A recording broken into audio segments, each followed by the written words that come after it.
Hello everyone, welcome to our Families of William Ford, students, teachers, and anyone else who may be joining us through our website or through YouTube if you found us. My name is Mr. Higgins and Principal at William Ford, and today we're going to do our first installment of Book Talk. And today, and that's a way that we are going to try to inspire and encourage students and maybe even families and those at home to read more. So we're going to be sharing a book with you here shortly, and you can access these hopefully every week with different guests that I have in my office here today. So I am joined by 4 students from Miss Mroczka's 5th grade classroom. We have Asma and Islam, and we have Rami and Sarah, and behind the camera is Mohammed Fardous, who is being our techie expert today. And so today we're going to be talking about a favorite book from their class that they've enjoyed. It was a read aloud probably, and it was a short read aloud that their teacher, Miss Mroczka, may have shared, and it's called Amelia, Bedelia. So before we get talking about some of the cool parts of this book, we're going to share a little summary of the story. So Islam, I think, is going to start today and give us a little information about the book. Amelia Bedelia works as a maid for the Rogers. She thinks very literally, which means she understands words that represent what? Represent what exactly what they mean. Okay. For example, Mrs. Rogers asked Amelia Bedelia to dress the chicken, which means to season the chicken, but instead she put clothes on the chicken. This is just one example of how she thinks literally. Unfortunately, it also gets her in trouble, but what saves her is her homemade delicious pies. Okay, so you can see kind of get an idea about the book, and there's several different stories that Amelia Bedelia is a character in. I'm sure you can find her in the library as well. So a couple things that I heard you guys talking about that I want to talk about. You said something about figurative language. Can someone share with us what that means? What is figurative language? Figurative Sarah? language is a way that authors use different words to mean something that they don't really mean. Right. To make the story interesting. Okay, so is that again? And also, I understand in the book too that one of the things that the author Peggy Parrish uses is idioms, and I've heard that literary term before. It's been a long time since I was in school to study those things. So, what is an idiom? An idiom is a word or phrase that does not have a literal meaning.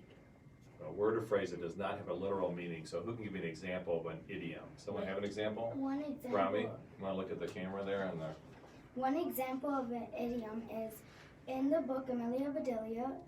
Mrs. Rogers told her to change the towels, which means to put in new towels.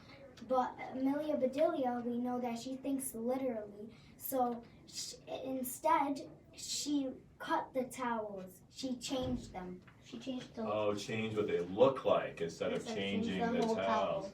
Oh, that makes sense. So are there other examples that she used in there, or other examples of idioms that you use in real life? Yeah, that's not.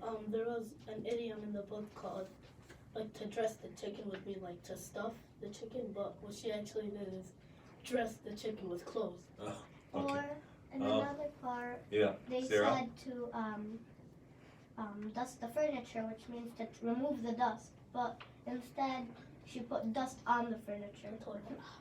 Okay, so why would a author use idioms or this figurative language? Why would you use that like Peggy Parrish used in the book? Although it confused Amelia, why would an author use something like that? Asma, do you know? The author uses idioms to make the story interesting. Okay, to make the story interesting. So, and we, for most of us who we hear those things and we understand what that really means. To dust the furniture, we know not to put dust on it. But if you looked at it, as Rami said, and everyone's referenced, if you're talking about doing it, literally doing it, then you actually find yourself doing it just that way. So you've given some great examples. And how about this book? Would you recommend people to read the book Amelia Bedelia? Yes. And there's not just this kind of book. This isn't a Thanksgiving book, but there's other books like in a Halloween event, Amelia Bedelia. Mrs. Rogers told her to crack the window, which means open the window a little. But she actually got a bat and cracked the window. Literally cracked. Oh, literally, okay, that's a There's problem, I think, with her. Christmas edition, Yeah. Thanksgiving. So, would we give this book, if we, we're recommending this book to our friends here at William Ford, would we give this book a thumbs up, or what would we do? Thumbs up? Thumbs Yeah. up. Okay. But don't crack the window. Yeah, or do but something. be careful with literal language, and Don't crack well, the window. and don't crack the window or Never. dress like a chicken or anything else like that. So, Never think literally. No. I'm not sure if that's the total. I always have to be careful by saying never and always. You gotta be careful, because sometimes there's a reason or time to do such a thing. So, I hope you enjoyed our first installment of Book Talk with students here, and there'll be another one to be posted soon. Have a great day, and be readers. Today a reader, tomorrow a leader. Did you get it?